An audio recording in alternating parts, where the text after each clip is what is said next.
Now, let's talk about the devil. First of all, let's not give him the attention he doesn't deserve.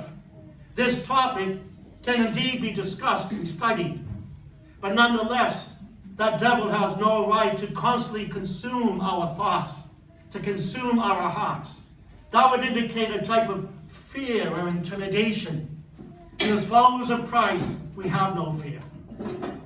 I know that many times over, especially in different dioceses, when people give lectures, they're supposed to acknowledge now the first inhabitants of the land in which we dwell. I did that. I quoted Genesis. God created heaven and earth, the first occupiers of this land. We understand that. Now we know that in the works of darkness, the occult, in this sense, using it as a noun, we can broadly define the occult as agencies or means the demons will use to exercise their deeds. So the word occult, by way of a noun, person, place, or thing, is the means that demons will use to exercise their deeds. We know that God created the angels as extremely intelligent beings with knowledge far superior to ours. He predestined the angels to paradise, to eternal beatitude. However, a great number of the angels rebelled against God. Before being admitted to heaven, the angels are subjected to a trial of obedience and humility. And as again, the fallen angels fell by pride and disobedience. Just as the Blessed Virgin Mary is exalted by humility and obedience. So Lucifer, the bearer of light, the highest of the angels, rebelled against the idea of being subjected to someone. I will not serve. And hence, they fell. The original sin of the angels are the same as those who implicitly or explicitly adhere to Satanism. Angels and men who follow Satan base their existence on three principles and practical rules of life. So what would be, so to speak, the mantra of the demons, or we might call the commandments of the demons? 1, you can do what you want. There is no subjection to the laws of God. 2, you obey nobody. 3, you are the God of yourself. And perhaps these three elements were somewhat presented to us a few nights ago with the horrible blasphemy against the Last Supper. As we read, as we saw, a horrible blasphemy against the most holy Eucharist. And indeed, those principles trying to defend themselves in what was called their presentation, you can do what you want. Without subjection to God's laws, you obey nobody. You are the God of yourself. And that horrible imagery certainly described these three elements. One great good came out of that. We're enraged. We have a just anger, a just indignation, and therefore, likewise, a greater appreciation for the real presence. There are those who want the real absence. That's up to them with their free will. You and I, we want, because of our free will, the real presence. And so that war now that we're waging, and it blew up in their faces. Let France spend $1.5 billion in that 4-hour shipwreck, because indeed that's what it was. And so it's blowing up in their faces. They try to explain themselves. Even the one who is in charge of that particular presentation says, oh, I have no need to apologize. We did nothing wrong. We were reflecting the values of France. What an insult to France. That is known as the eldest daughter of the church. So these three principles shined forth in that billion-dollar travesty against God and against his most holy sacrament. So what happened between the angels is recorded in the 12th chapter of the Apocalypse, or again called Revelation. A great war between the angels who remained faithful to God and those who rebelled against him. The battle between angels and demons, Michael the archangel, the head of the good angels. And then, quote unquote, the dragon guided the angels who rebelled and defeated.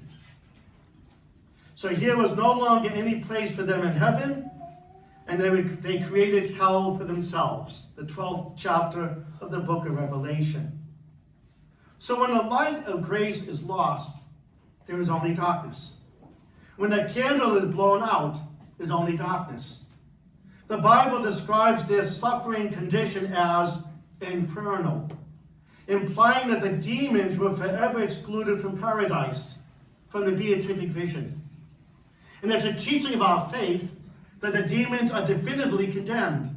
No turning back. No possibility of salvation. Because their arrogant choice is unchangeable. Their intelligence and will are far greater than our intelligence and will. Therefore, they could only make one decision, and they had to make it right then and there.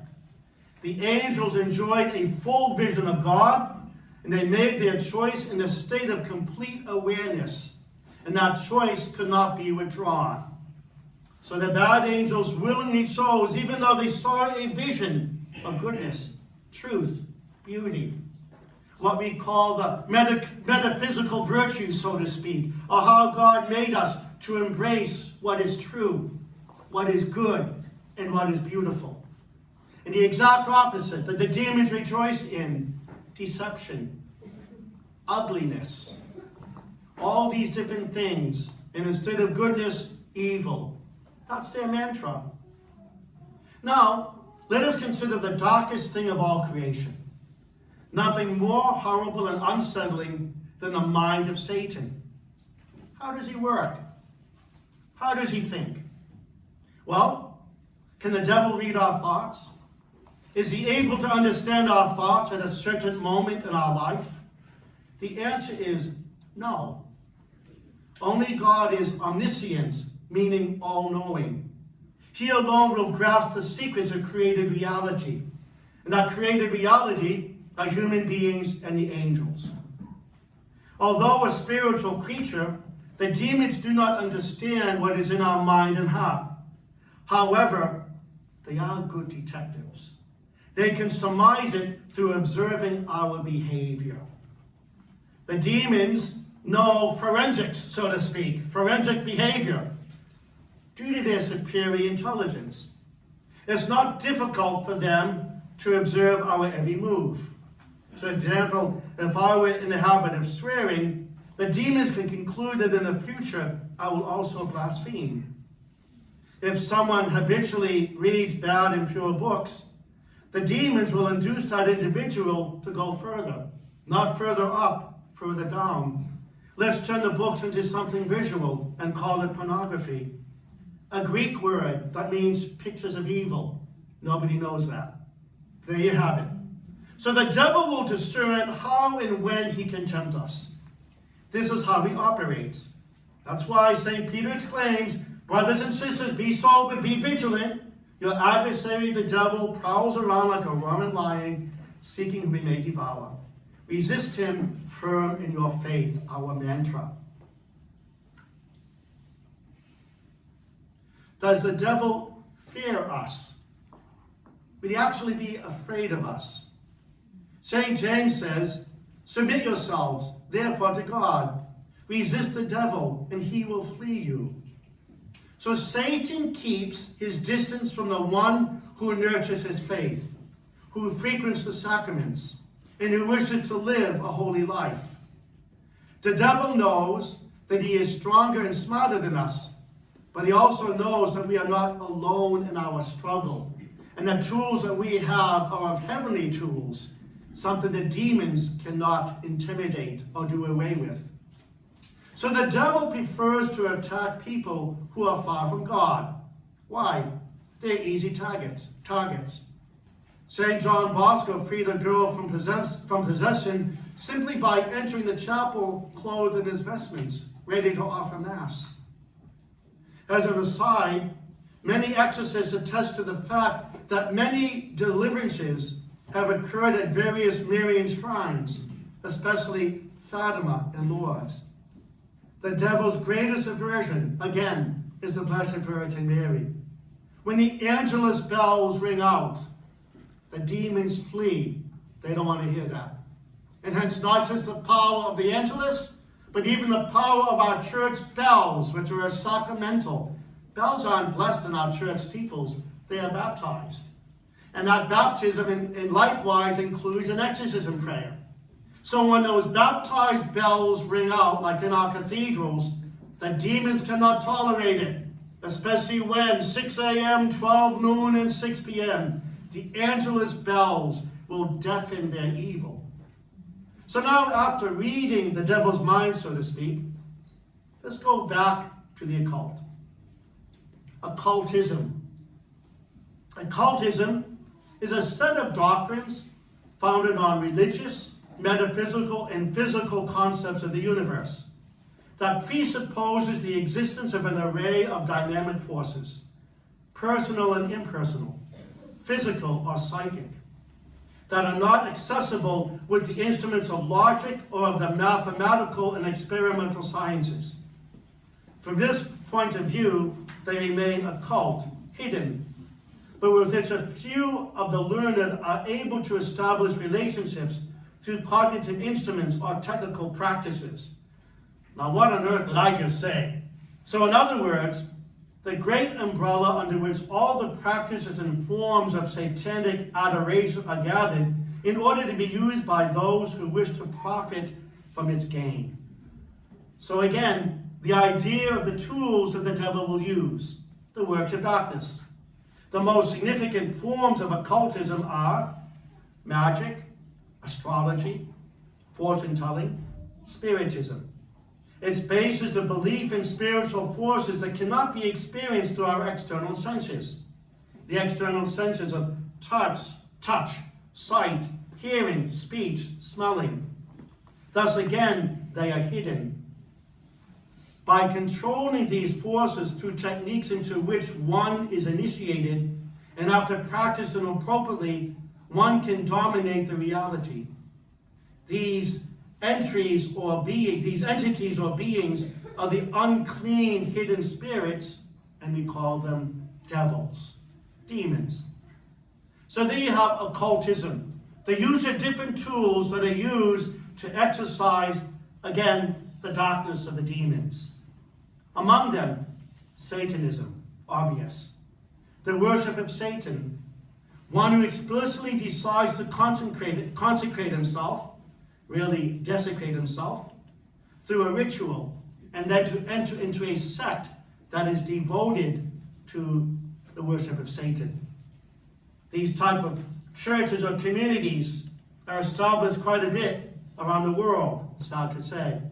And then they try to come out, and they have these public liturgies, so to speak. It's happened in the United States recently, the so-called Black Mass, where they had 30 people inside this hall having a Black Mass. And outside, 15,000 people, with the Catholic Mass being offered. I think we know who won. But there you have it. The idea of this Satanism, this satanic practices. These people deliberately lead a life of sin. So here one can make a distinction. You have what's called personal Satanism, believe it or not, recognizing the personal nature of Satan and honoring him as a god. Now, people don't go around with their driver's license on the back and says, "Hi, I'm a personal Satanist." But nonetheless, they recognize the personal nature of Satan and they honor him as a god. How do such people live? But even more so, how do such people die?